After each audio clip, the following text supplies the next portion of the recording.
ఒక శ్లోకం ఉంది కైలాష్ మానసరోవర్ యాత్ర గురించి. అసలు మన మహాన్యాసంలో కూడా కైలాస శిఖరే రమ్యే శంకరస్య శివాలయే దేవతాస్తత్ర మోదంతి తన్మే మన శివ సంకల్పమస్తు అని ఒక శ్లోకం చెప్తారు. అంటే ముక్కోటి దేవతలందరూ సైతం వారు ప్రతినిత్యం ఆనందాన్ని రమణీయతని పొందడానికి వచ్చేటువంటి ఏకైక ప్రదేశం ఏదన్నా ఉంది అంటే అది కేవలం ఈ యొక్క కైలాసగిరి. ఈ భూ కైలాసం చుట్టూ ముక్కోటి దేవతలు సైతం అందరూ చుట్టూ తిరుగుతూ సంచరించేటువంటి యొక్క ఏకైక ప్రదేశం ఏదన్నా ఉంది అంటే అది కైలాసగిరి అని చెప్తూ వస్తారు. ఇతనికి ఈశ్వరుడికి సురాసుర పూజితుడు అని ఒక పేరుందమ్మా.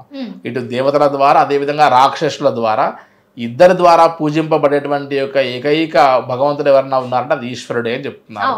మన యొక్క రామాయణంలో, మహాభారతంలో, ఇతిహాసాల్లో, పురాణాల్లో ప్రతి ఒక్క దగ్గరలో కూడా మనకు ఉన్నటువంటి ఒక ప్రస్తావనలో చూస్తే ఈ కైలాసగిరి గురించి అదేవిధంగా మానస సరోవరం గురించి ఎన్నో విశేషాలన్నీ కూడా మనకు చెప్తూ రావడం జరిగింది. అండ్ మానస సరోవరం అనేటువంటి ఒక పదం వినగానే బ్రహ్మ మానస పుత్రిక అంటే బ్రహ్మ యొక్క మనస్సు నుంచి ఉద్భవించినటువంటి ఒక నదిగా భావించి ముక్కోటి దేవతలందరూ నక్షత్ర స్వరూపంలో వచ్చి అనునిత్యం ఆ యొక్క సరోవరంలో స్నానమాచరించి బ్రాహ్మీ ముహూర్తంలో వెళ్తారు అని ప్రతీక.